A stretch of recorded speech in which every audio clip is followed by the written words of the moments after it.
I still remember the exact words she said to me that morning, sharp and casual, like tossing a stone at an old window just to see if it would break. "You're old and useless, Margaret. You should be grateful we let you live here rent-free." I stood in the kitchen holding a mug of coffee that had long gone cold, watching my daughter-in-law's reflection in the window as she scrolled through her phone. Behind her, my grandson Ben was building a tower of blocks on the floor, humming a song I used to sing to my son Jacob when he was that age. Her words hung in the air, heavier than the steam from the kettle. I didn't answer. I'd learned that silence sometimes speaks louder than anger, but inside something cracked. Not from shock, but from the recognition that kindness, when mistaken for weakness, can turn people cruel. For 70 years, I've worked, given, endured. I built a small business from nothing with my late husband, raised a son through sickness and war, paid off every debt life threw at us. I buried friends, learned to live with loneliness, and told myself that aging gracefully meant accepting invisibility. But that morning, when Emily looked at me like I was some burden she had inherited, I realized I had been living too quietly for too long. She tapped her manicured nails against the counter. "I'm traveling to Los Angeles for a few days. You can watch Ben. It's not like you have anything else to do." Then she smiled, a thin, polite curve of lips that could cut glass. "Try not to tire yourself, all right." I watched her walk away, her heels clicking like punctuation marks to every insult she'd just thrown. The front door slammed, and silence flooded the house again.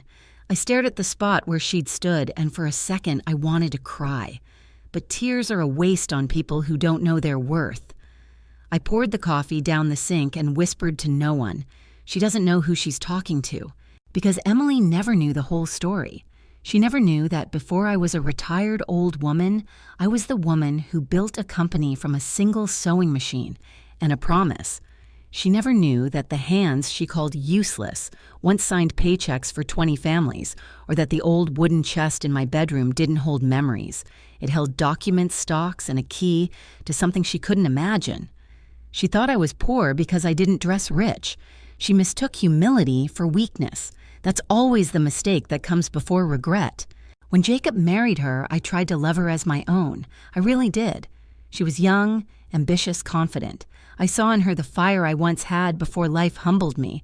But fire, when not tempered by kindness, burns everything around it. Over the years, her ambition hardened into arrogance. My home became her stage, my son her audience, and I her shadow. I remember the day I moved in with them after my hip surgery. Jacob insisted it was temporary, just until I could walk without a cane. Emily smiled sweetly and said, "Of course, Margaret. Stay as long as you need." I believed her. 3 years later, I was still there, cooking meals they barely thanked me for, cleaning the house they claimed to own, babysitting a child they were too busy to raise. But I didn't mind. Ben was my light, my second chance at joy. Until that morning, when the woman his mother had become decided to remind me that light fades with age.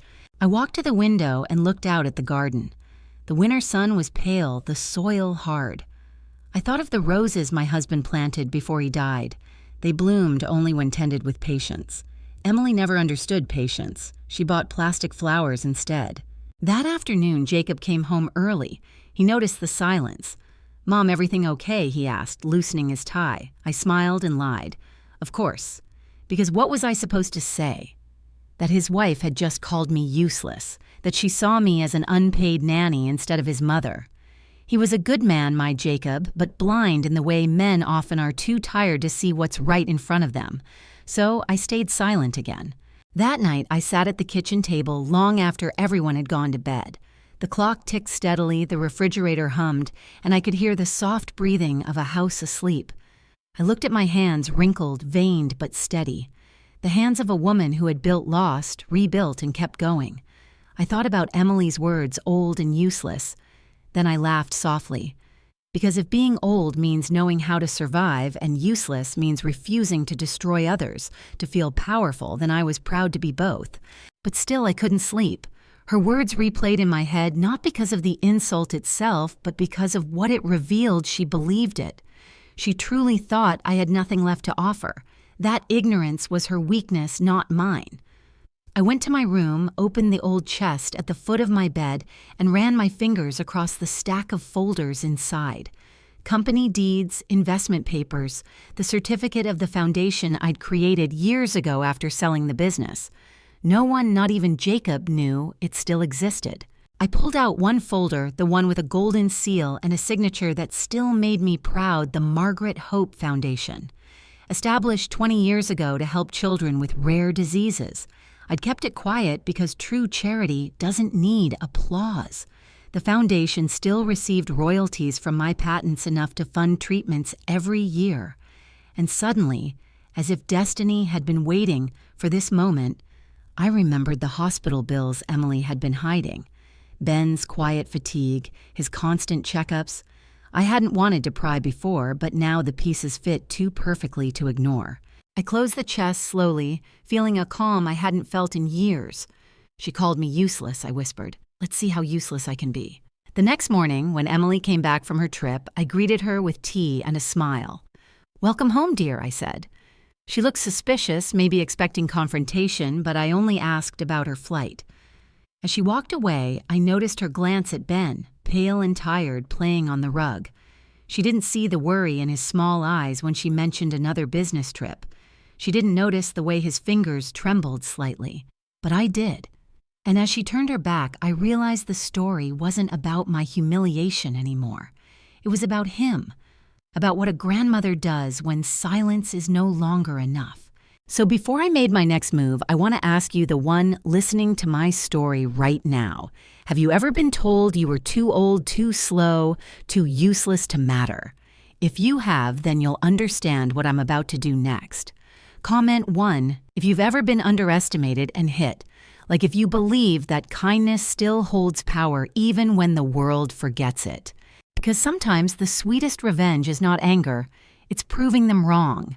The next few days passed like an echo of that morning, quiet cold, but charged with something unspoken. Emily returned to her usual rhythm of rushing from room to room, talking about meetings, pretending to be indispensable. The house smelled of perfume and exhaustion. She barely noticed Ben's cough that had grown worse, or the way he pressed his hand to his chest after running a few steps. I noticed everything. Grandmothers always do. One afternoon, while Emily was on a call in the living room, I overheard fragments of her conversation. "Yes, I'll pay by next week," she hissed into her phone. "No, don't call here again. I said I'll handle it." Her voice trembled with irritation. When she saw me in the doorway, she smiled tightly and hung up. "Just work stuff," she said, her tone syrupy. "You wouldn't understand, Margaret." I nodded, but inside a small alarm rang. People who hide things always over-explain. That evening, as I cleaned the kitchen, I noticed an envelope on the counter half covered by grocery receipts. The logo on the top corner stopped me, St. Mary's Children's Hospital. I froze. Carefully, I unfolded it. A medical bill. Tests, procedures, follow-up appointments. The total amount circled in red ink like a wound. I felt my heart twist. Ben's name was printed in bold letters. Emily's signature was scribbled at the bottom next to a note. "Keep this between us." My breath caught. Keep this between who and who? Between her and the hospital, or between her and my son? I slid the paper back exactly as it had been and wiped the counter, as if cleaning away my confusion. But my mind raced. I had seen Ben's fatigue, his loss of appetite, his pale skin. Something was wrong, and Emily wasn't telling anyone. The next morning, I decided to ask Jacob. We were alone in the kitchen. He looked tired, his shirt wrinkled, his eyes dull. "Son," I said softly, "is Ben all right?" He smiled the kind of smile that doesn't reach the eyes. "Of course, Mom. Kids get sick sometimes. Nothing serious." His voice cracked slightly. "Emily's handling it." "Handling it," I repeated, tasting the word like poison. "Jacob, I found a hospital bill." His head snapped up. "You went through her things?" "No," I replied, holding his gaze. "She left it on the counter." He sighed, rubbing his temples. "Mom, please. It's just checkups. Emily doesn't want to worry you." He said it like a rehearsed line, something he'd been told to say. I didn't push further. Years of motherhood had taught me that truth, like fruit, can't be forced to ripen. It reveals itself when it's ready. That night, I couldn't sleep. I walked the hallway quietly, the wooden floor creaking like an old secret. From Ben's room came the faint sound of coughing. I opened the door slightly. The nightlight cast a warm glow over his small figure curled under the blanket. His breathing was shallow, uneven. My heart clenched. I sat by his bed, brushed the hair from his forehead, and whispered, "Grandma's here, sweetheart." He stirred half awake and mumbled, "Grandma, it hurts when I run." Then he drifted back to sleep before I could answer. I sat there for a long time, watching the rise and fall of his chest, remembering another little boy, Jacob, lying sick with the flu decades ago when I stayed up 3 nights straight to keep a cold compress on his forehead. Back then, I had no one to help me, and now history was repeating itself. Only this time, the mother of the child was too busy to care. The next day, Emily announced she had to go out for an important client dinner. She left early, dressed in red, smelling of designer perfume and impatience. Jacob wasn't home yet, so it was just me and Ben. I made soup, the kind my husband used to say could heal anything. Ben barely ate. After dinner, I walked to the living room to fetch his blanket. On the table lay Emily's laptop, still open. The email on the screen caught my attention before I could look away. Payment overdue. Immediate action required. Another from the same hospital. Beneath it, a draft reply Emily hadn't sent yet. "Please extend the deadline. My husband doesn't know. I'll find the money." I stared at those words, my pulse pounding. She was hiding the bills from Jacob, from everyone.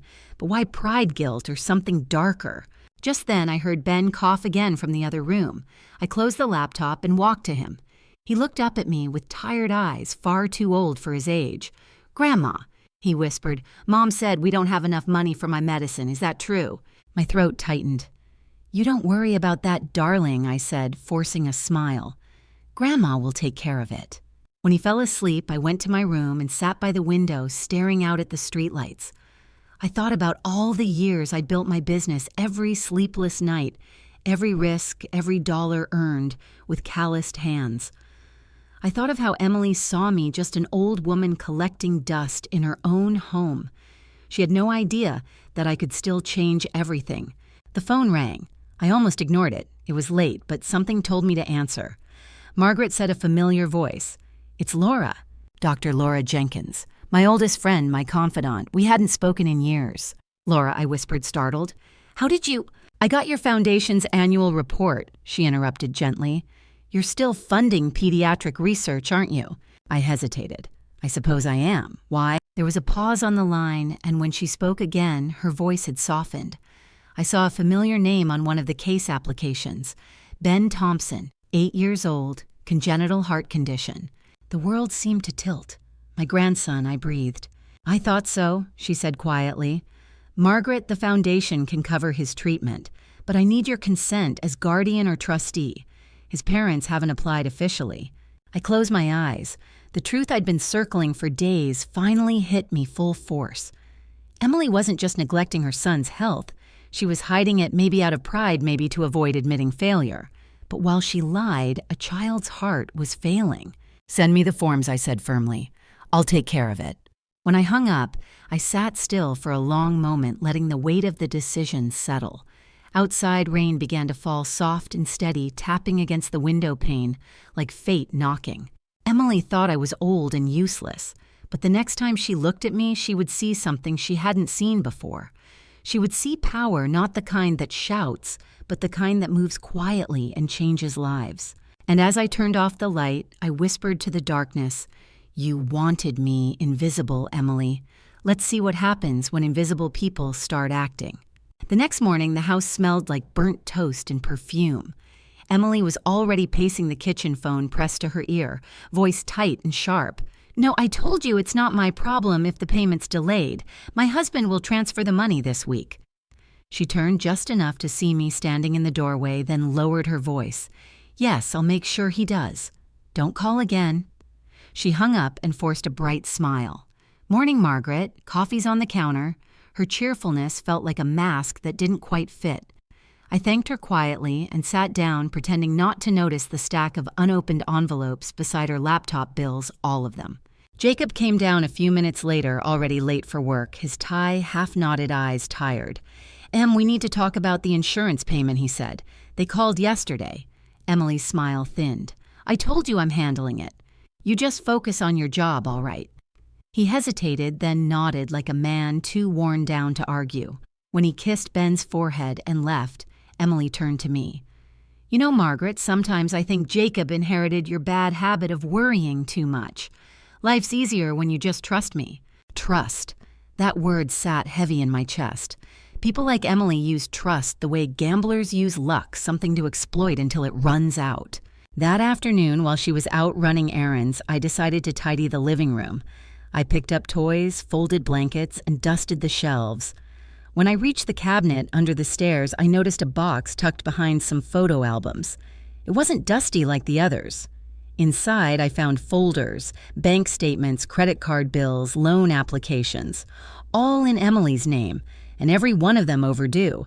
Some had threatening stamps in red ink. My pulse quickened as I read the numbers. Tens of thousands of dollars. She was drowning in debt. One paper in particular froze me a loan agreement listing Jacob's name as co-signer. His signature looked forced, shaky. I remembered how pale he'd been lately, how quickly he'd agreed with her about everything. My son wasn't just tired, he was trapped. I put everything back exactly as it was, but I couldn't stop the images running through my mind. The expensive handbags, the designer shoes, the new car she said was a gift from a client. The puzzle pieces were falling into place. She was spending what they didn't have, hiding it from him, and now she was hiding Ben's illness too. That night, after Emily went to bed, Jacob came into the kitchen for water. The dim light softened the lines on his face, but his eyes were hollow. "You look exhausted," I said gently. He gave a tired laugh. "Emily's been stressed. Work's been slow. We'll be fine once her next commission comes in."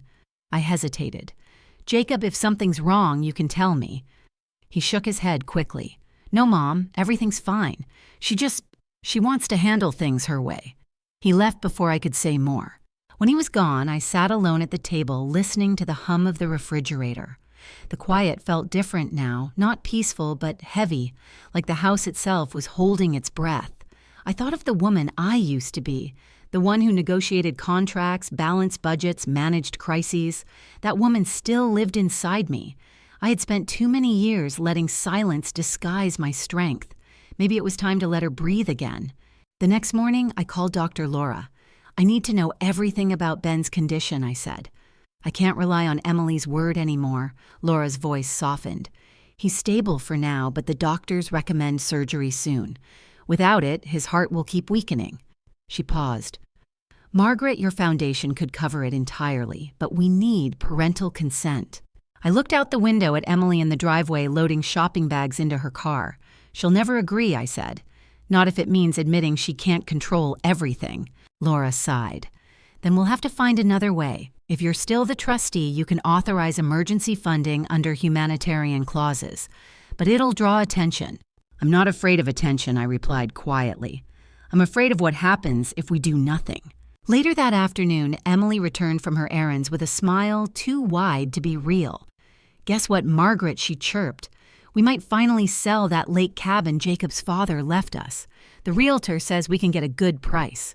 I froze. "The cabin that's Ben's inheritance." She shrugged. "And his future medical bills, apparently. You should be happy. We're doing something responsible for once." The way she said we made my skin crawl. That cabin had been my husband's pride, the place where Jacob learned to fish, where we scattered my husband's ashes years later. Now she wanted to sell it to fund her chaos. "Does Jacob agree with this?" I asked. Emily's smile faltered for just a second before she recovered. "Of course he does. He just doesn't know all the details yet." Then she grabbed her keys and added, "You know, Margaret, you really shouldn't meddle in things you don't understand." When she left, I sank into the armchair, my hands trembling. I felt the old anger I'd buried years ago rising like fire under my ribs. She was lying to my son, risking my grandson's life, selling the last piece of my husband's memory, and all while calling me useless. No more silence. That night, I wrote an email to Laura confirming the fund transfer. Used the humanitarian clause I typed. Ben Thompson priority case. Immediate coverage for treatment and recovery. I hesitated for a moment before hitting send. There was no going back now. A few days later, Jacob came home early again. I was in the kitchen baking bread when I heard the front door slam. "Emily," he shouted. Where's the cabin deed?" His voice cracked with fury. She appeared from upstairs holding her phone like a shield. "Why are you yelling?" "You tried to sell it without my signature." "Oh, please," she scoffed. "We need the money, Jacob. Do you want your son to die?" I stepped out of the kitchen. The room fell silent. Emily glared at me as if I'd summoned the argument. "Stay out of this," she hissed. "Too late," I said calmly. "I already know." She blinked. "Know what?" "That you've been lying. About the bills, about the debts, about Ben." Her jaw tightened. "You've been snooping around my things." I smiled faintly. "You left them everywhere. Maybe you wanted to be found out." For a moment her mask slipped. Fear flickered behind her eyes, quickly replaced by rage. "You think you're clever because you found a few papers. You don't know what it's like to hold a family together." "Don't I said quietly. "I built a company from nothing to feed mine. I buried my husband with my own hands and still showed up to work the next day. You think chaos makes you strong, Emily, but it only makes you desperate." Jacob looked between us, loss-torn. Emily grabbed her purse. "I'm done with this. You can both drown in your self-righteousness." She stormed out, slamming the door so hard the walls shook. Jacob sank into a chair, his face buried in his hands. "Mom," he whispered, "what's happening to us?" I placed a hand on his shoulder. "The truth is happening, son, and it's not done yet." That night, as the house settled into uneasy silence, I received a message from Laura. "Transfer approved. Surgery scheduled. You did the right thing." Relief washed over me, mixed with dread. Emily would find out eventually, and when she did, she'd come for me. I sat by the window, watching headlights pass in the rain, and thought about the strange irony of life. I'd spent years trying to disappear gracefully to be the quiet old woman who didn't cause trouble. But sometimes silence enables cruelty. Sometimes love means stepping into the fire. And as the clock ticked past midnight, I whispered to the empty room, "You called me old and useless, Emily. You have no idea how much damage a useless woman can do." The morning after the surgery approval, the house felt unnaturally calm, as if the air itself were waiting for something to break.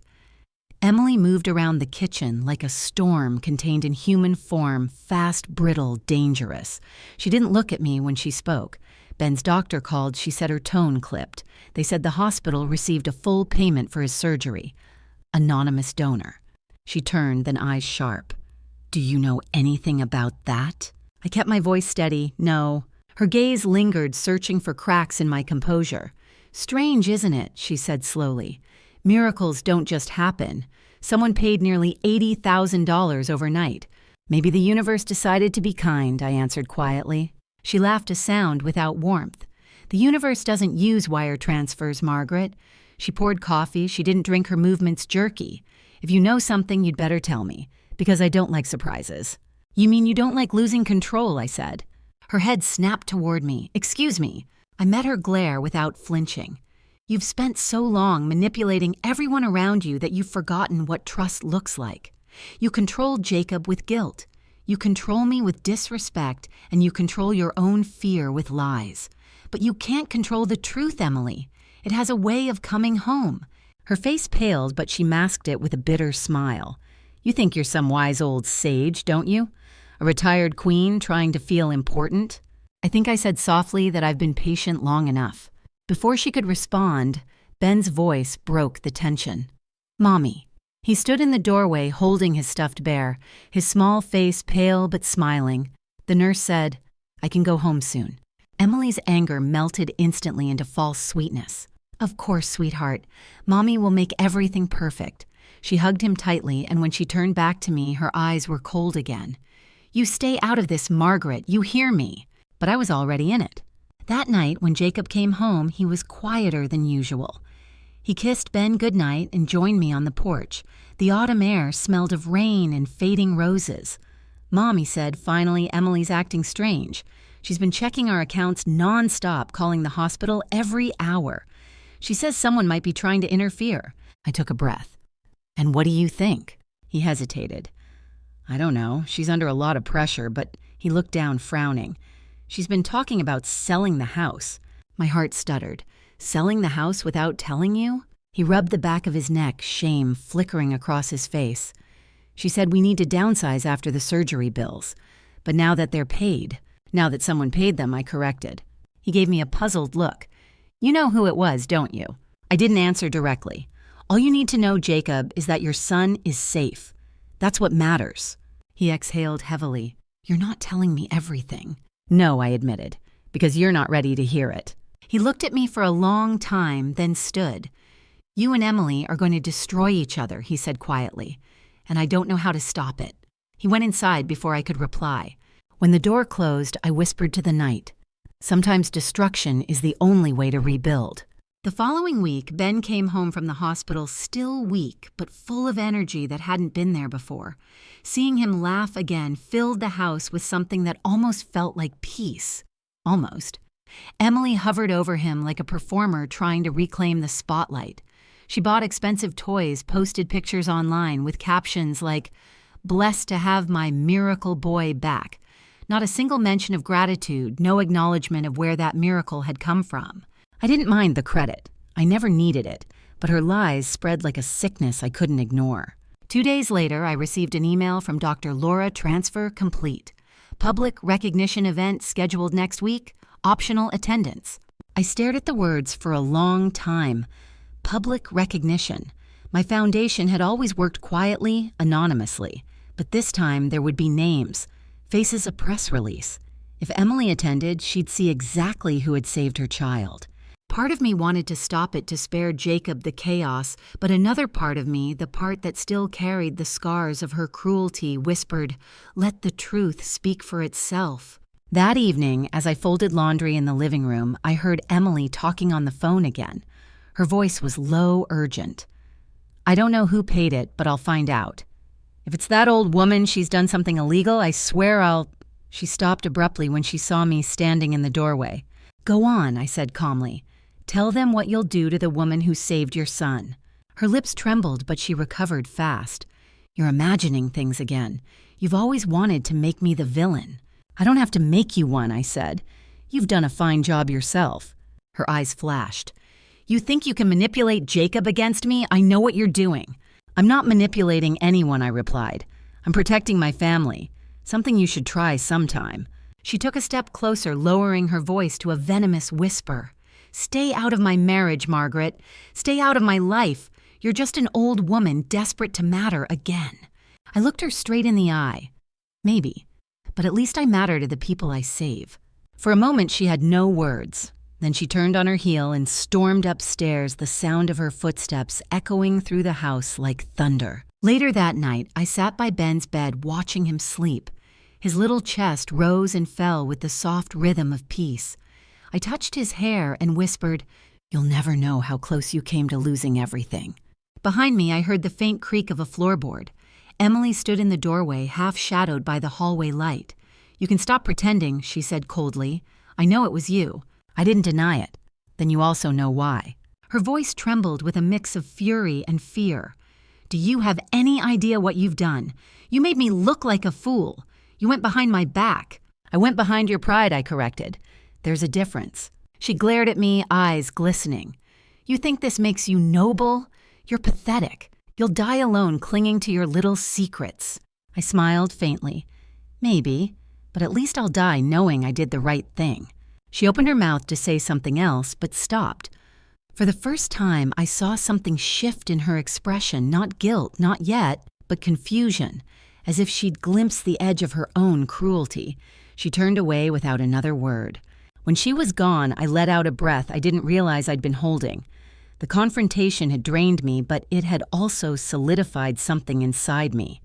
I wasn't afraid of her anymore. I wasn't afraid of what she'd say or do. I walked back to my room and sat by the window.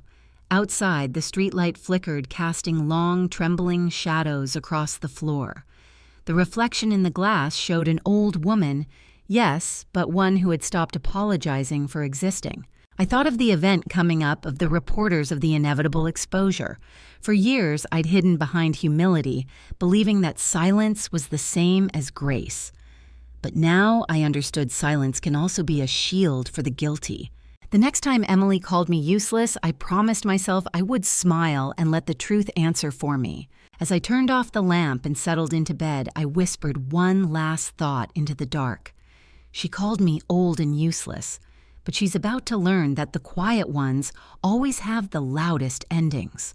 The days leading up to the Foundation's event felt like walking on glass. Every sound in the house carried tension. Every glance was a silent accusation. Emily spoke to me only when necessary, her words clipped and coated with false civility. Jacob had withdrawn into himself, too tired to mediate, too confused to take a side. And little Ben, sweet and fragile, was the only source of light in a home that had forgotten what peace felt like. On the morning of the event, the air was heavy with rain.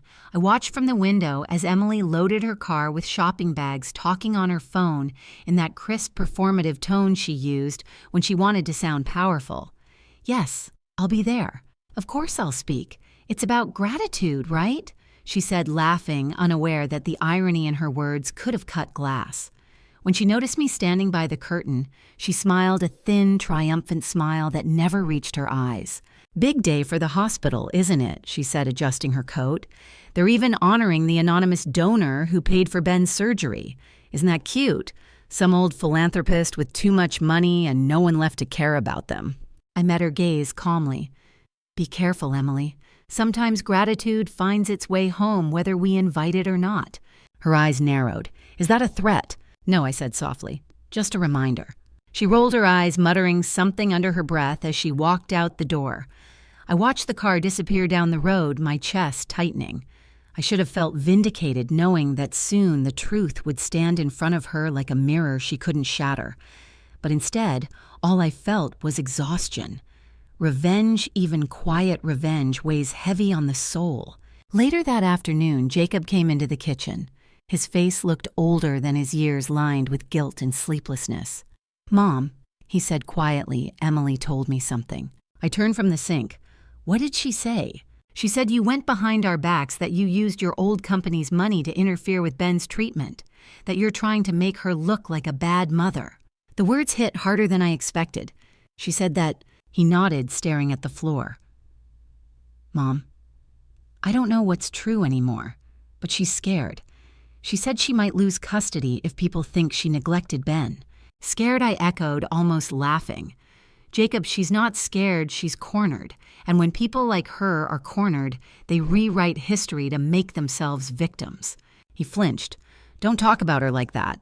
I took a slow breath, forcing the anger down. "I'm not attacking her. I'm telling you the truth. She lied to you, Jacob, about the money, about Ben's condition, about everything." His voice rose. "And you didn't. You kept your foundation a secret all these years. You lied too. That stopped me cold. He wasn't wrong. I had hidden my past, my fortune, my power, not out of malice, but because I believed peace required silence. But in my silence, lies had thrived." "You're right," I said finally. "I did hide things. I thought protecting everyone meant disappearing quietly. Maybe that was my mistake." He shook his head, frustration spilling into his voice. "I don't know who to believe anymore." "Then believe your son," I said softly. "Believe the way he looks at you. Believe that he deserves better than two adults tearing each other apart." He stared at me for a long time, then walked away, leaving behind a silence that felt heavier than anger. That evening, I received a call from Dr. Laura. "Margaret, are you all right?" she asked gently. "I'm fine," I lied. "No, you're not," she said. "I saw your face on the program list. They're naming you publicly tomorrow. You can still withdraw if you want." I hesitated. Would it make a difference? "Yes," she said softly. "It would make a difference to you." After we hung up, I sat in the dark for hours, the only light coming from the street lamp outside. The house was quiet except for the ticking clock and the soft hum of Ben's nightlight down the hall. I thought about what Jacob had said about Emily's manipulations about my own secrets. Maybe I thought this was how legacy really ended, not with death, but with misunderstanding. Sometime after midnight, I heard footsteps, the creak of the floorboard near my door. Emily's voice followed, low but sharp. "You think you've won, don't you?" I turned on the lamp. She stood there in her robe, eyes wild, face pale with rage. "I saw the event program," she said. "I know your name is on it. You couldn't help yourself. You just had to humiliate me." "I didn't put my name there," I said quietly. "They did." "Don't lie," she shouted, stepping closer. "You've been planning this for weeks, haven't you? The kind old grandmother swooping in to save the day, making me look like a monster. "You don't need me to do that," I replied. Her hand trembled as she pointed at me. "If you go tomorrow, I swear I'll tell everyone what you've done, how you manipulated my son, how you invaded our privacy, how you're trying to steal control of this family." I stood slowly, the ache in my joints replaced by something older, steadier. "Emily." I said, my voice calm but cutting. "You don't have control of this family. You never did. You just made enough noise that no one noticed." She blinked, tears welling, angry tears, desperate tears. "You'll regret this," she whispered. "I promise you will." Then she turned and left the door, slamming behind her. When she was gone, I sank back into the chair, shaking. For the first time in years, I felt truly old, not in body but in spirit. I'd spent decades building things, saving things, holding them together with sheer will. But that night, I wondered if maybe she was right. Maybe I had gone too far. Maybe I'd just lit a match I couldn't control. The next morning, the sky was gray rain, steady against the windows. I woke early, made tea, and sat at the table, staring at the steam curling up from the cup. Jacob came downstairs, suitcase in hand. "Going somewhere?" I asked quietly. "Business trip," he said, not meeting my eyes. It came up suddenly. "Jacob." He stopped me. "Mom, please. I can't deal with this right now. Emily's furious. You're both right in your own ways, and I need to breathe." "Running away won't make the air cleaner," I said softly. He hesitated at the door, his hand tightening on the handle. "Maybe not, but at least it'll be quiet." Then he left. The door clicked shut, and the house felt hollow. The walls seemed to echo with every argument, every unspoken word. I looked around at the photos on the shelves, weddings, birthdays, moments that now felt like someone else's life. I realized painfully that I had become a guest in my own story. By late afternoon, Emily hadn't returned. I tried calling Jacob, but the line went straight to voicemail.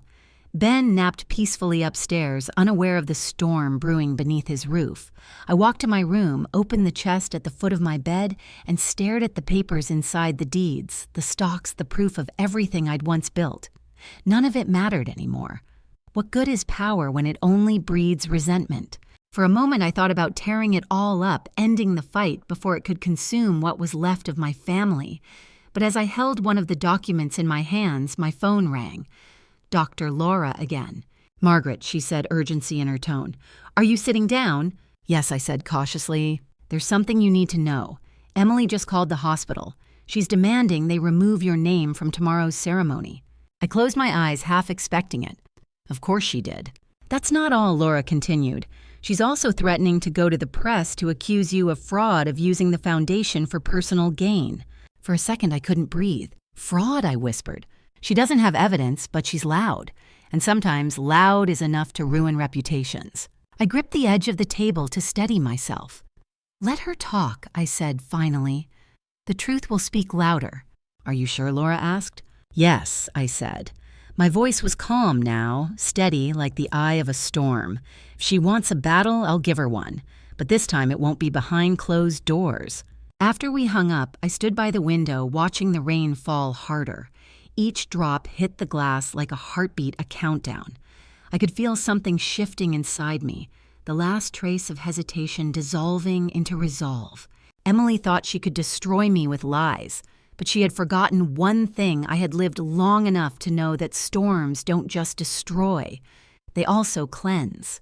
And as thunder rolled across the sky, I whispered to the empty house, "You wanted a war, Emily. Tomorrow you'll have one." The morning of the event dawned gray but strangely calm, the kind of stillness that comes right before a storm. I woke before the alarm, already dressed in the navy blue suit my husband used to say made me look like a woman who could outthink a banker. My hands trembled a little as I pinned my hair back, not from fear, but from the weight of what I was about to do. For 70 years, I had lived in the margins of other people's comfort, choosing peace over pride, silence over confrontation. But that silence had become poison, and today I was going to drain it once and for all.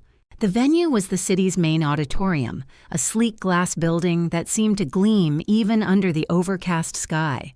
When I stepped inside, I could already feel the buzz of cameras, the chatter of journalists, the low hum of rehearsed speeches. A banner stretched across the stage, St. Mary's Children's Foundation, honoring those who give hope.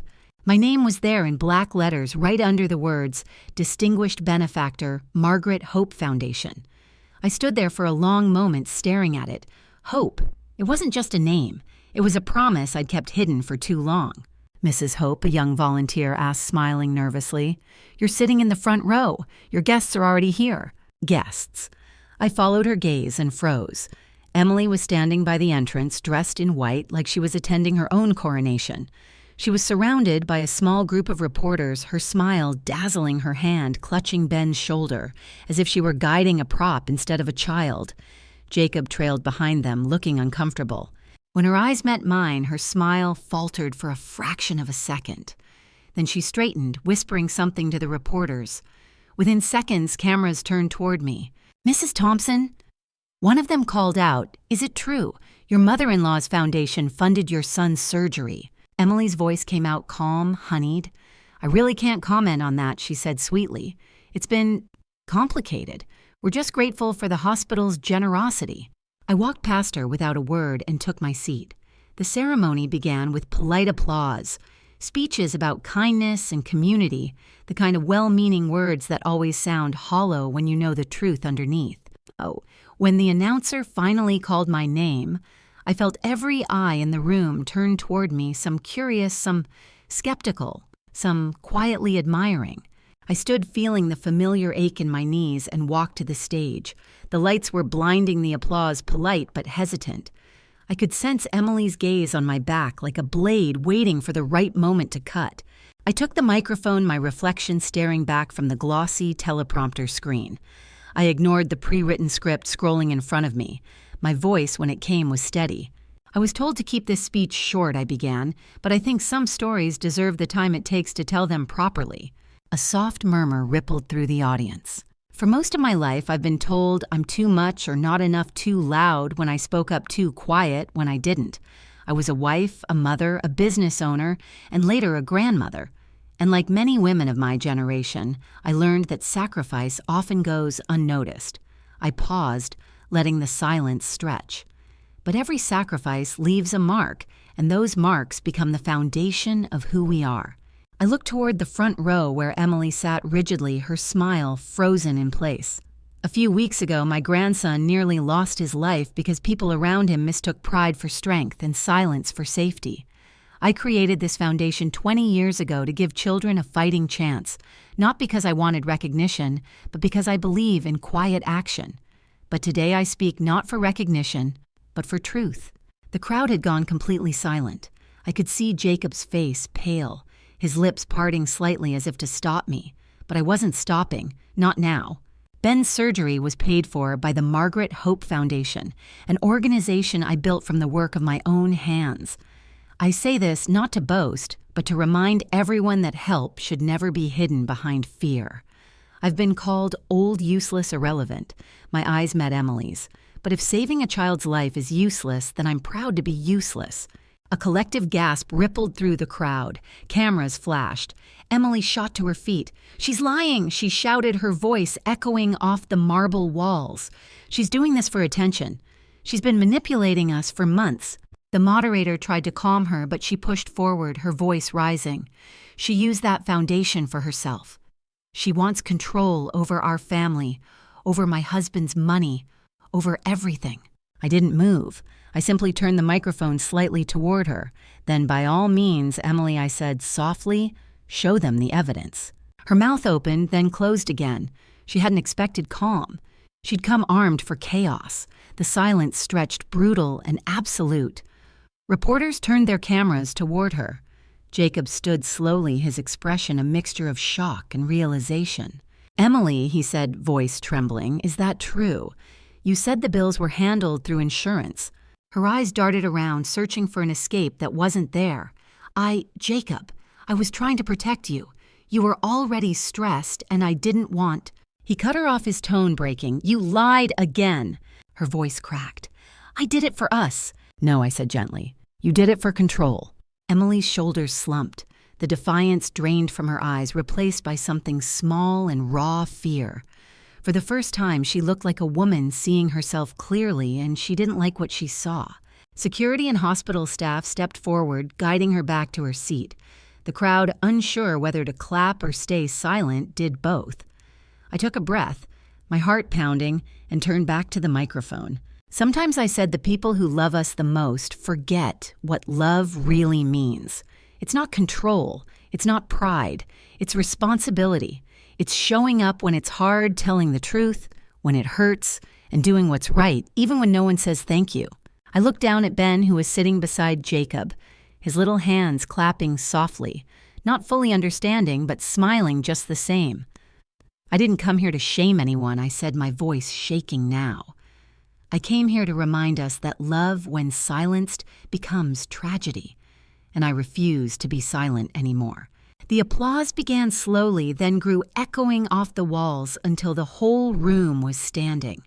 I stepped away from the microphone, light-headed, heart thundering. For the first time in years, I felt weightless, not because I'd won, but because I'd finally stopped hiding. When I reached the bottom of the stage, Jacob met me halfway. He didn't speak.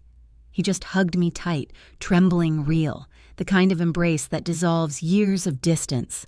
I closed my eyes and let the noise fade into nothing. Outside, the rain had stopped. The sky was still gray, but there was light breaking through, pale and tentative, like forgiveness trying to find its way home. I didn't know what would happen next, what Emily would do, what Jacob would say, but for the first time in a long time, I wasn't afraid.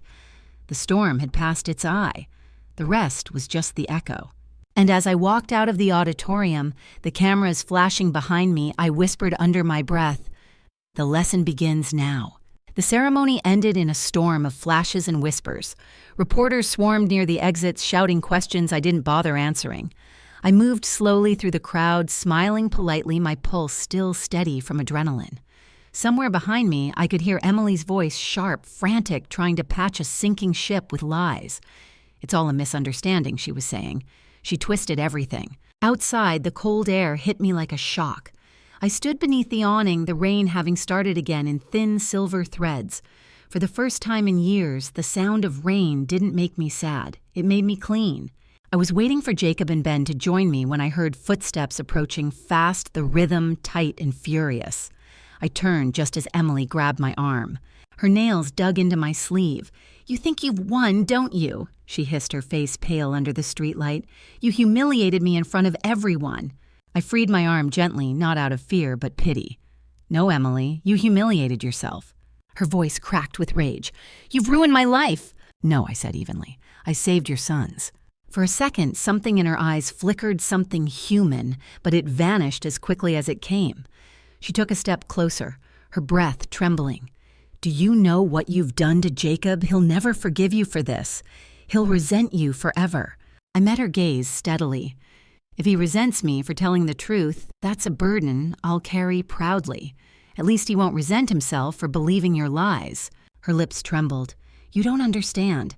I did what I had to do. I couldn't let him see how bad things had gotten. If he knew about the debt, the bills, he'd leave me. So you lied," I said softly. "And when the lies grew too heavy, you tried to make me the villain." She looked away, blinking hard. "You've always looked down on me. From the moment I married Jacob, you thought I wasn't good enough." I took a deep breath, the chill of the air grounding me. "You were good enough, Emily. You just never believed it. You kept performing, always louder, always bigger, because you were terrified that if you stopped, no one would see you at all." Her jaw tightened. "You don't know anything about me." "I know more than you think," I replied. "I know what it's like to be underestimated. I know what it's like to fight for respect in a world that forgets women once they grow wrinkles. I also know that fear can turn people cruel." She laughed bitterly. "So now I'm just a frightened girl to you." "No," I said, meeting her eyes. "You're a woman who lost her way, but you can still find it back." Her voice cracked. "You think some moral lecture can fix this? My reputation is destroyed. Jacob won't even look at me." "Maybe that's because he's finally seeing the truth," I said gently. "And maybe that's the first step to fixing it." She shook her head, backing away slightly. "You talk like forgiveness is easy." "It isn't," I said. "But neither is living with what you've become." Her eyes welled up again. For the first time, she didn't hide it. The fight drained out of her shoulders, replaced by something raw and broken. "I didn't mean to hurt anyone," she whispered. I didn't want to feel small." I took a step closer, lowering my voice. "Then stop measuring yourself by how much you can take from others and start by giving something real. Your son doesn't need perfection, Emily. He needs a mother who can tell the truth." She stared at me for a long moment, the rain soaking through her hair, her mascara streaking down her cheeks. For the first time since she entered my life, she looked young, not in age, but in fragility. "You make it sound so simple," she murmured. "It isn't," I said, "but it's the only way forward." The sound of a car door opening broke the stillness. Jacob stepped out, holding an umbrella over Ben, who peeked from behind him. He looked at both of us, confusion and exhaustion etched deep into his face. "What's going on?" he asked. Emily wiped her face quickly, forcing a smile that didn't reach her eyes. "Just a misunderstanding," she said, her voice trembling. Jacob turned to me. "Mom." I shook my head. Nothing left to misunderstand. Emily straightened her mask, slipping back into place. "I'll wait in the car," she muttered, brushing past him. As she walked away, I caught her whisper under her breath, "This isn't over." When she was gone, Jacob exhaled deeply. "I don't even know what to say." "You don't have to say anything," I told him. "Just take care of Ben." He hesitated. She's not well." "I know," I said quietly, "but she'll have to find her way without lies this time." He nodded slowly, his eyes full of something that looked like sorrow and relief intertwined. "Mom," he said, "thank you for saving him." I smiled faintly. It wasn't just him I was trying to save. He looked confused for a moment, then nodded again as if he understood more than words could say. He turned toward the car, calling softly for Ben. The little boy ran up to me first, wrapping his arms around my legs. "Grandma," he whispered, "Mommy's sad." I knelt down, brushing the wet hair from his forehead. "I know, sweetheart, but sometimes people have to be sad before they can get better." He nodded seriously, as if committing that truth to memory. Jacob took his hand and led him back to the car. I watched them drive away until the taillights disappeared into the rain. When I finally turned to leave, I caught my reflection in the glass doors of the auditorium. I looked tired, older than I remembered, but lighter too. The woman staring back at me wasn't invisible anymore. She'd fought her storm and stayed standing. The rain softened into a drizzle, the city lights blurring into halos. I stood there for a long time, breathing in the cool air. For years, I had avoided confrontation, afraid it would destroy what little harmony we had. But now I understood sometimes the only way to restore peace is to let everything break first. Tomorrow, Emily's lies would unravel publicly. There was no stopping it now.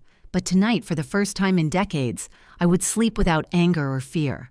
I had spoken my truth. And as I stepped into the rain, I whispered to myself, "The quiet ones never win the wars they avoid, they win the ones they face." The next morning, the story was everywhere. My name, the foundation, the hospital, even the photo of me standing under the rain with my hand on Ben's shoulder. It was plastered across news sites, blogs, morning talk shows. Grandmother secretly funds grandson's life-saving surgery after being called useless. The headlines burned like truth wrapped in gasoline. I hadn't spoken to anyone, but the world had already taken sides. By noon, I was sipping tea in the kitchen when the phone began ringing. Non-stop, neighbors, reporters, strangers from across the country. Some wanted to praise me, others wanted gossip. I turned off the ringer and let the world talk to itself. But peace never lasts long when pride is wounded. By evening, I heard a car screech to a stop outside. Emily burst through the door, rain dripping from her coat, fury radiating off her like heat. Behind her trailed two men with cameras and microphones shouting questions. "Mrs. Thompson, is it true your mother-in-law fabricated financial documents to claim ownership of the foundation?" Emily turned to them, voice trembling with false confidence. "Yes, that's right. She's been lying to everyone. My mother-in-law." "Stop this, Emily," I said quietly. She ignored me, waving the reporters closer. She pretended to be a philanthropist, but she's been using that charity for years to evade taxes and control her family. I have proof. Her words echoed through the living room. My hands tightened around the cup, but I didn't move. "Proof?" I asked softly. "You mean the same papers you forged to sell my husband's cabin?" That stopped her. The reporter's froze lenses trained on her face. "What are you talking about?" one asked. I walked calmly to the cabinet by the stairs and pulled out a folder. "This," I said, opening it. A notarized document from the real estate office confirming that the signature on the cabin sale request wasn't mine or Jacob's. It was hers. I laid the paper flat on the table between us. "You used my late husband's legacy as collateral for your lies." Emily's face went white. "You planted that." "Really," I said, because the notary's statement includes security footage. The reporters exchanged quick glances, the room alive with tension. Cameras whirred. "You don't understand," Emily cried. "I did it for the family, for Ben." I stepped closer, lowering my voice, but not my conviction. "You did it for yourself. You were drowning in debt, Emily, and instead of asking for help, you tried to drag everyone else under with you." Her breathing quickened, panic replacing fury. "She's lying," she shouted at the reporters, her voice breaking. "She's always hated me." Then a voice came from the doorway. "No," Emily Jacobs said quietly. She turned. He stood there, soaked from the rain, holding a folder identical to mine. His face was pale, his eyes tired, but his voice was steady. "The bank called me this morning. They confirmed what Mom said. The forged loan papers, the credit cards, in my name, it's all true." Emily's mouth opened, but no words came out. She looked at Jacob like a cornered animal searching for an escape. "I was going to fix it," she whispered. "I just needed time." Jacob's voice cracked. "Time you lied about Ben's health. You nearly lost our home, and now you're here humiliating yourself again in front of the press." Her shoulders slumped. The cameras kept rolling, capturing every second. "I loved you," Jacob said, pain thick in his voice. "But love can't survive lies." For a moment, the world seemed to stop. The only sound was the rain hitting the roof and the faint clicking of camera shutters. Emily looked around, realizing that this time no one was on her side. Not the reporters, not her husband, not even the child she had used as a shield. Her voice came out small. "I didn't mean for it to go this far." I met her eyes, and for the first time, I didn't see an enemy. I saw a woman standing in the ruins of her own pride. "I believe you," I said softly, "but intentions don't erase consequences." Tears spilled down her cheeks. "What happens now?" "That depends on what kind of woman you want to become next," I said. She turned to Jacob, her face streaked with mascara and regret. "I'm sorry," she whispered. "For everything." He nodded slowly. "So am I." The reporters, sensing the end, began to pack up, murmuring quietly. One of them lingered long enough to say, "Mrs. Hope, the world could use more people like you." I shook my head. "No," I said. "The world just needs fewer people who confuse pride for strength." When they left, silence settled over the room again. Emily stood near the window, staring out at the rain.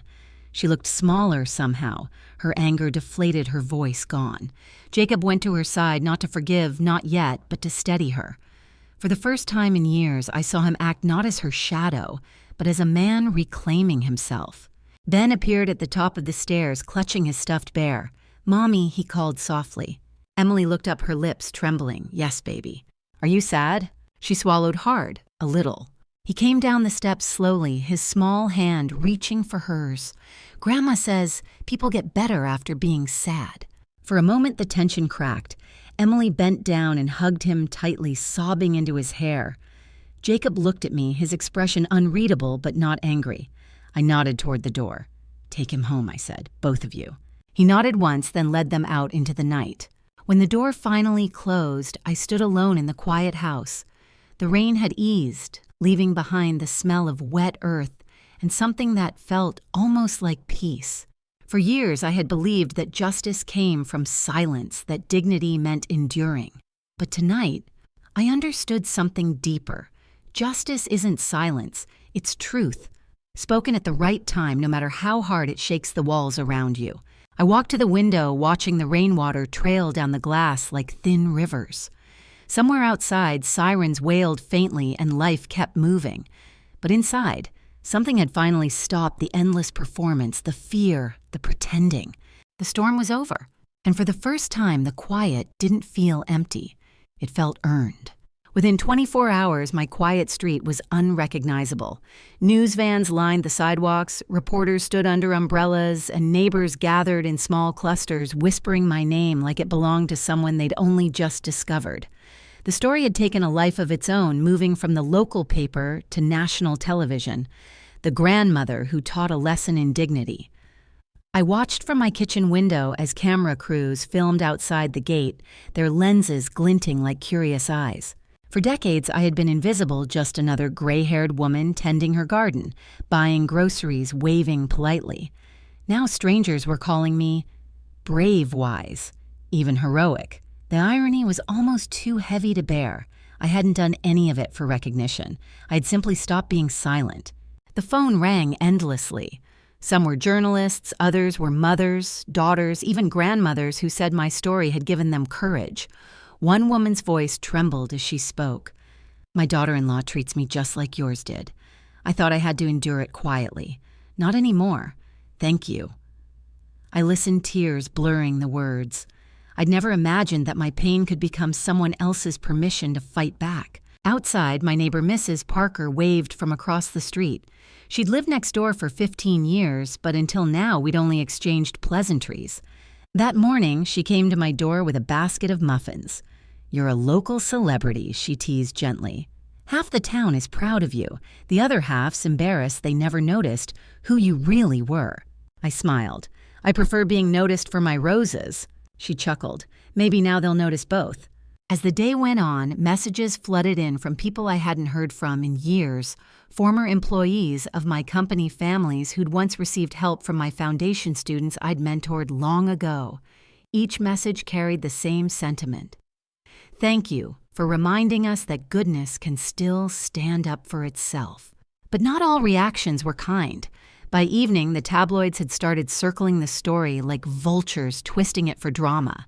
Family torn apart by secrets, charity scandal, or redemption tale. They quoted Emily's earlier accusations without context, turning pain into headlines. I didn't read past the first few lines. I'd lived through worse storms than gossip. Jacob came by that evening, his expression somewhere between gratitude and shame. He looked years older, his suit wrinkled, his eyes shadowed. "They won't leave us alone," he said. "Reporters showed up at Ben's school." "I'm sorry," I said softly. He shook his head. "You have nothing to apologize for. I should have seen what she was doing.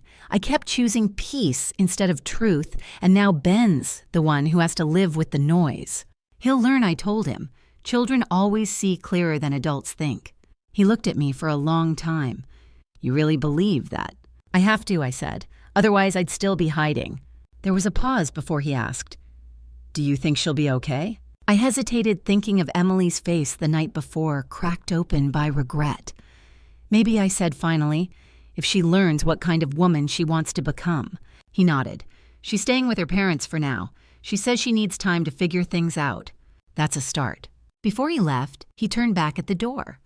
"Mom," he said quietly, "Ben wants to see you. He said you make the best pancakes." That night I cooked for him. When Jacob brought him over, Ben ran into my arms, lighter, laughing, alive, in a way I hadn't seen in months.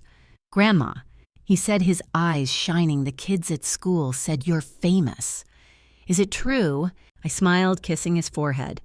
"Only if being stubborn counts as fame." He giggled. "Can I be famous too?" "You already are," I said. "You're the reason everyone's learning to be brave." Later, as he fell asleep on the couch with his stuffed bear, Jacob and I sat in silence. "You know," he said softly, "for a long time I thought keeping the peace meant keeping quiet. But now I see you can't build a family on silence." I looked at him, my chest tight with both pride and sadness. "You can't build anything real on lies," I said. He nodded. Emily asked if she could come by tomorrow to talk. I hesitated. "Are you ready for that?" "I think we both need to be." The next afternoon, Emily arrived without makeup, her hair pulled back, eyes swollen from crying. She looked nothing like the woman who had strutted through this house weeks ago. She stood at the door, unsure if she should enter. "Come in," I said gently. She nodded, stepping inside like someone walking into a memory. "I didn't come to fight," she began. "I just came to say thank you." I watched her closely. "For what?" "For saving Ben," she said, her voice breaking. "For saving me, even if I didn't deserve it." She sat down at the table, her hands trembling. "When I saw those cameras yesterday, when I saw the way people looked at me, I realized something. They weren't judging me for losing everything, they were judging me for pretending I hadn't. That's how truth works," I said softly. "It humbles first, then heals." Tears streamed down her face. I hurt everyone who tried to help me. I don't expect forgiveness. I just wanted you to know I see it now. I reached across the table, placing my hand over hers. You don't need my forgiveness, Emily. You need your own. She looked up at me, her eyes wet and honest. How do I get that? You start by becoming the kind of mother Ben deserves, I said, and the kind of woman you can live with.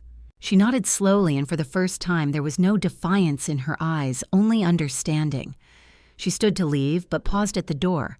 Margaret, she said softly, if you ever need help with the foundation, I'd like to volunteer. I want to do something good, even if it's small. I smiled faintly. Good starts small. After she left, the house was quiet again, but it wasn't the suffocating silence it used to be. It was a stillness filled with something new, hope fragile but real. That evening, as the sun dipped below the horizon, Mrs. Parker stopped by again carrying a folded newspaper. You made the national column, she said, grinning. They called you the Quiet Revolution. I laughed softly. Revolution sounds too dramatic for an old woman with a teapot. She winked. Maybe. But look around, you started something. I glanced at the headlines one last time, then folded the paper neatly. The article didn't matter. What mattered was the ripple neighbors speaking kindly to one another, again strangers writing letters about truth. My own son. Learning that courage doesn't always shout. Later, when the house was dark and everyone asleep, I stepped out to the garden. The roses my husband had planted were blooming again even after the storm. Their petals glistened with dew, fragile but defiant. I knelt to touch one, the earth cool beneath my fingers. Sometimes I thought growth comes after everything breaks. And as I looked up at the soft glow of the porch light, I whispered to the night. The fire has spread, but maybe this time it's the kind that warms instead of burns. 6 months passed, and the world moved on as it always does. But for us, time didn't erase what had happened. It simply softened the edges.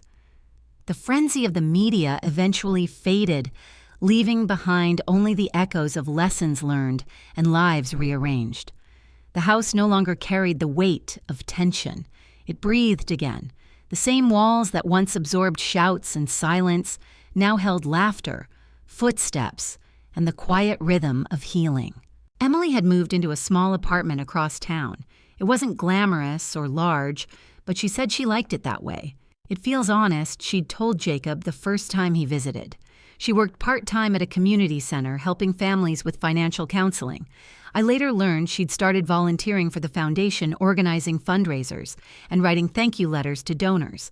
She never signed her full name, just E. Thompson. It was her way of showing gratitude without asking for attention. She came by every Sunday now, sometimes alone, sometimes with Jacob and Ben. The visits were still a little awkward, full of pauses that used to sting but now simply existed. The first time she brought cookies, she set them on the table and said, "They're store-bought." I burned the first batch. I smiled and told her they were perfect, because in a way they were. They tasted like effort, the kind that mattered. Jacob had changed too. The weight of years spent in quiet compromise had lifted from him. He no longer avoided difficult conversations or tried to keep peace at the expense of truth. He spoke with the calm confidence of a man who'd learned the value of honesty the hard way. He took a new job closer to home so he could spend more time with Ben, and even joined the foundation's board, helping expand its reach to rural hospitals. One afternoon he said to me, "I used to think Dad's legacy was the business. But now I think it's what you've built since he died." I smiled, though my throat tightened. "Your father always believed that dignity is what you leave behind when no one's watching," I said. "He'd be proud of you." Ben, now 9, had recovered fully. The doctors said he could run play live like any other child. And he did all energy and curiosity, a whirlwind of questions and laughter. Sometimes I'd watch him chase butterflies in the garden, the sunlight catching in his hair, and I'd think that's what survival looks like when love wins. The foundation grew faster than I ever expected. Letters poured in from people who'd been inspired by our story donations from small-town schools, even nursing homes. The hospital expanded its pediatric wing and named one of the reading rooms the Margaret Hope Room. I visited once, and inside a plaque read, "For every quiet voice that chose truth over fear." I didn't need the recognition, but I understood now that sometimes names matter not for glory but for memory, so that others can remember that silence is not always kindness, and that speaking up is not always selfish. One evening, as the sun dipped below the horizon, I sat on the porch with Emily. It was early spring and the garden was full of color again. She looked different now, calmer, more grounded. The sharpness in her eyes had been replaced by something softer. "I still think about that night," she said quietly. "The one outside the hospital." "So do I admitted. "I hated you then," she said, voice trembling. "But now I think I hated myself more. You just showed me what I was trying not to see." I nodded. Truth has a cruel way of showing up when we least want it. She smiled faintly. "I used to think power meant having control. Now I think it's about having the courage to lose it." "That's wisdom talking," I said. She laughed softly. "No, that's humility finally learning to breathe." For a while we sat in silence, listening to the crickets and the rustle of leaves. The quiet wasn't heavy anymore. It was peaceful. She turned to me and said, "Do you ever regret it speaking out, I mean?" I thought about it, really thought. "No," I said finally, "because silence keeps the wrong people comfortable, and comfort never changes anything." She nodded slowly, eyes glistening. "You were right all along." "No," I said gently. "I just stopped pretending I was wrong." Later that night, after everyone had gone, I walked through the house, turning off the lights one by one. I paused in the hallway where the family photos hung. There we were, Jacob at his wedding, Ben as a baby, my husband smiling beside me, his arm around my shoulders. The same photo Emily once wanted to replace now looked whole again. The cracks had become part of its story. In the corner of the living room, a stack of letters sat waiting to be mailed, thank you notes from the foundation written by volunteers. One envelope caught my eye. It was addressed to E. Thompson. I smiled as I slid it into the pile. The next morning, I went to the hospital to visit a new patient. The foundation was sponsoring a little girl named Lily, who'd been diagnosed with a heart condition like Ben's.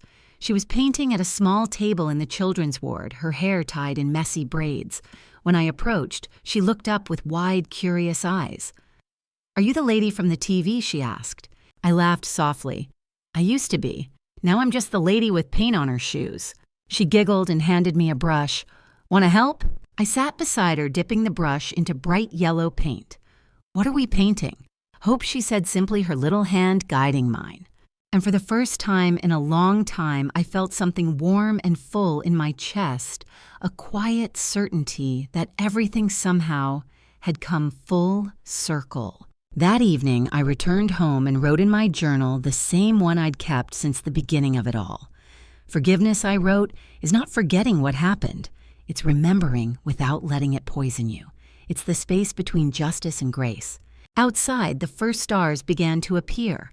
I stepped into the garden, breathing in the scent of rain-soaked roses. Somewhere behind me, I could hear Ben laughing with his parents, an ordinary sound, but to me, it was music.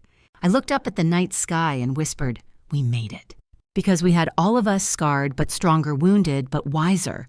The storm that once tore us apart had done what storms do best. It cleared the air.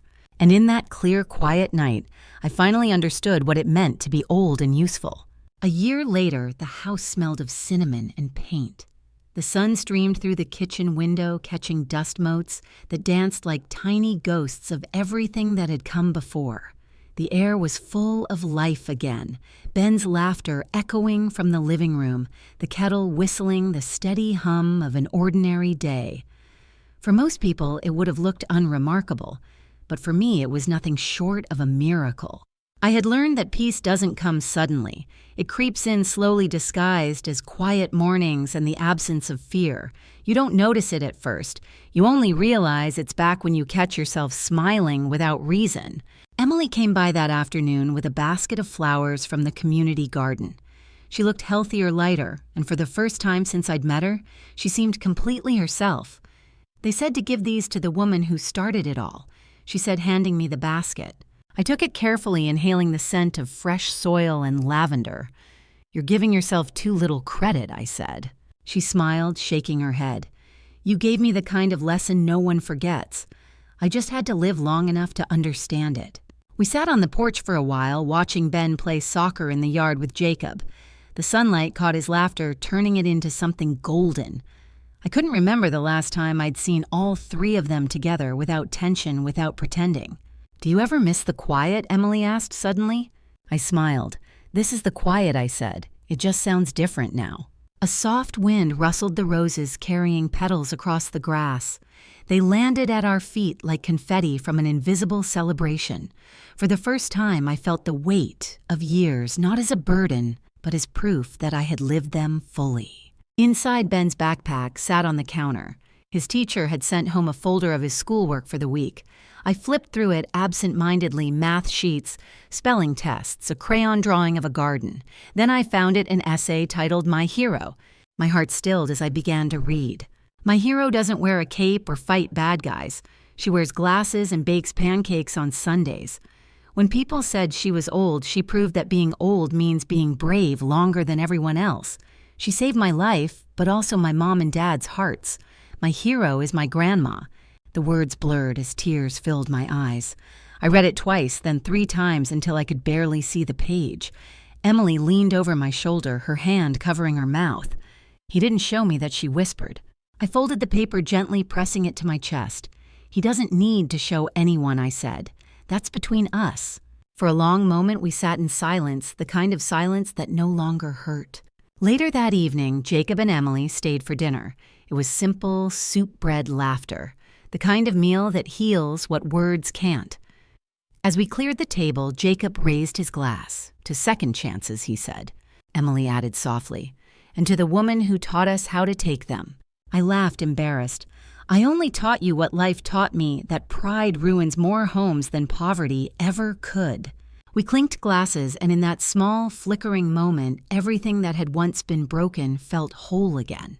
After they left, I went out to the garden.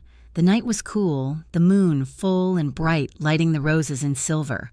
I knelt by the soil, running my fingers through it. The same earth that had seen anger, sorrow, and redemption now carried only life. My husband used to say the garden was a mirror of the soul. If you care for it with patience, it will forgive your neglect and bloom again. He'd been right, as usual.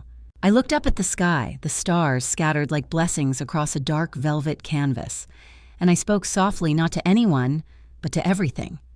"You were right, my love. Dignity isn't quiet submission. It's standing tall even when no one claps." The wind stirred gentle but insistent, as if the universe was answering back. Inside, I placed Ben's essay on the mantel beside a framed photo of our family.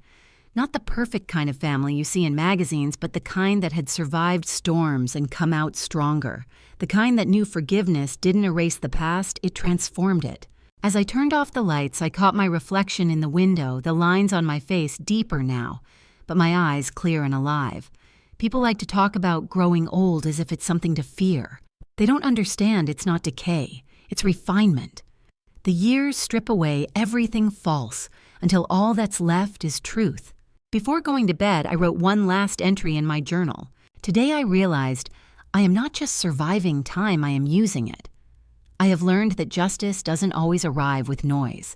Sometimes it arrives as laughter in the next room. Sometimes it's a child's essay tucked inside a backpack. And sometimes it's simply waking up in peace. I closed the book, placed it on my nightstand, and whispered into the dark, "Thank you." Because that was all there was left to say. The world outside had already forgotten the headlines, but the people who needed to remember never would. Somewhere, another woman would watch the video of an old grandmother standing on a stage speaking softly but firmly about truth and love. She would see the calm in my eyes, the steadiness in my voice, and she would think, maybe I can do that too. That, I realized, was the real legacy, not the money, not the foundation, not even the story. It was the ripple of courage passed from one quiet heart to another. As I drifted to sleep, I heard Ben's voice in my memory, clear and small. "My hero doesn't wear a cape.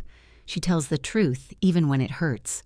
And I smiled, knowing that for once in my long life, I didn't need to teach another lesson. The world had already learned it.